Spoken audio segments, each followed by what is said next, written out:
हरे कृष्ण।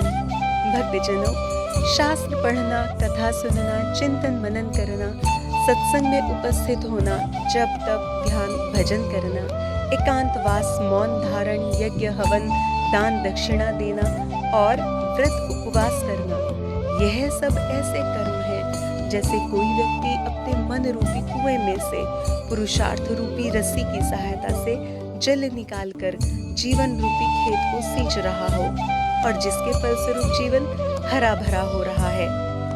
आज आपके अपने चैनल कथा पुंज की एकादशी व्रत कथा श्रृंखला में आपके आध्यात्मिक व भौतिक जीवन को अपार पुण्यों की प्राप्ति कराने वाली ज्येष्ठ महाकृष्ण पक्ष की अपरा एकादशी का वर्णन करने का प्रयास करते हैं। सबसे पहले जानते हैं अपरा एकादशी का शुभ मुहूर्त।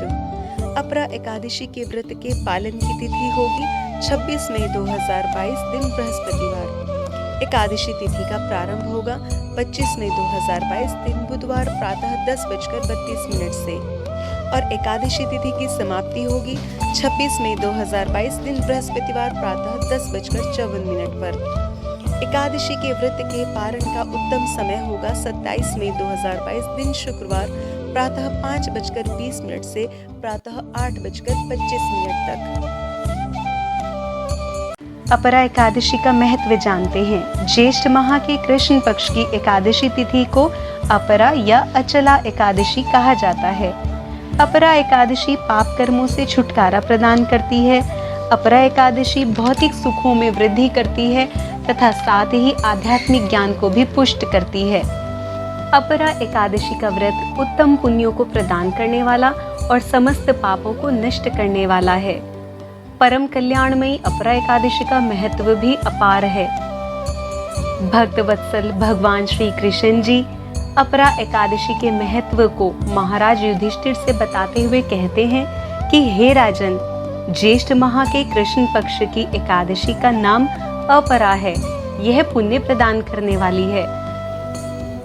अपरा एकादशी करने वाले मनुष्य लोक और परलोक में कल्याण को प्राप्त होते हैं।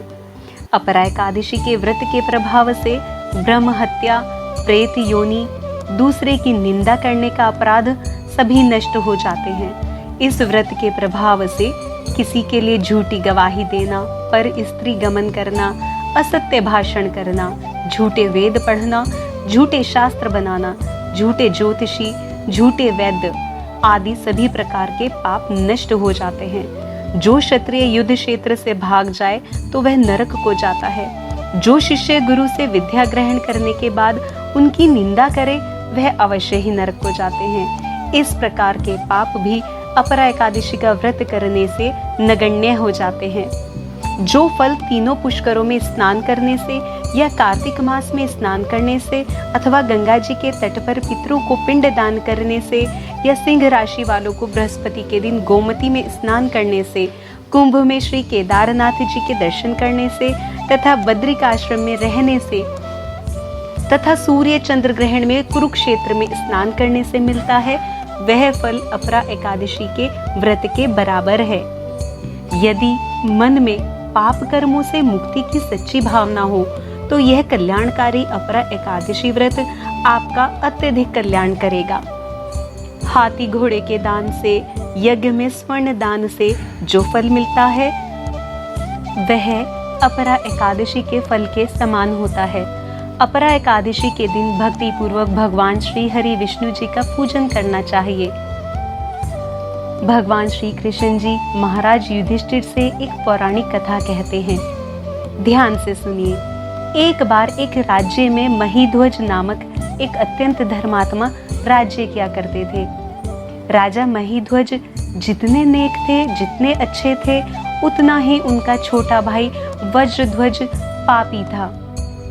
वज्रध्वज महीध्वज से सदैव द्वेष भावना रखता था और मन में ईर्ष्या भाव से अपने बड़े भाई के विरुद्ध षड्यंत्र रचता रहता था।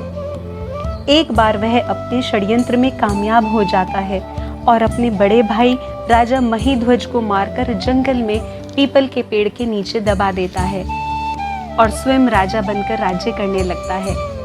असामयिक मृत्यु के कारण राजा महीध्वज को प्रेत योनि प्राप्त होती है और वह एक प्रेत के रूप में पीपल के वृक्ष पर निवास करने लगते हैं। प्रेत योनि में राजा महीध्वज विकल होकर अनेक उत्पात मचाने लगे। राजा महीध्वज के भाग्य ने करवट ली और एक दिन अचानक धौम्य ऋषि जी वहां से गुजरे। अपने तपोबल से धौम्य ऋषि जी ने प्रेत के अतीत को जान लिया और प्रेत को पारलौकिक विद्या का उपदेश देकर प्रेत योनि से मुक्ति के लिए स्वयं कल्याणकारी अपरा एकादशी का व्रत किया। ऋषि धौम्य जी ने स्वयं द्वारा किए गए अपरा एकादशी के व्रत के पुण्य को राजा महीध्वज को समर्पित किया, जिससे उन्हें अगति से छुटकारा मिले। अपरा एकादशी के व्रत के पुण्य के प्रभाव से राजा महीध्वज दिव्य देह धारण कर विमान पर बैठकर स्वर्गगामी हुए। हे राजन, यह अपरा एकादशी की कथा मैंने लोकहित के लिए कही है। इसके पठन, पाठन और श्रवण से मनुष्य पापों से मुक्त हो जाता है। इस प्रकार अपरा एकादशी का महात्म्य अपार है। आइए एकादशी के व्रत और नियम जानते हैं। एकादशी के व्रतों के नियमों का पालन दशमी तिथि से ही प्रारंभ किया जाता है। अतः दशमी तिथि में सायंकाल से पूर्व सात्विक भोजन करना चाहिए और दशमी तिथि से ही चावल, उड़द, चना, मूंग, जौ, मसूर, लहसुन आदि पदार्थों का सेवन नहीं करना चाहिए। एकादशी तिथि को प्रातः काल उठकर नित्य कर्मों से निवृत्त होकर स्नान के पश्चात श्री हरि भगवान विष्णु जी के शंख, चक्र, पद्म और गदा धारण किए हुए चतुर्भुज सुंदर स्वरूप का ध्यान करते हुए व्रत का संकल्प करना चाहिए।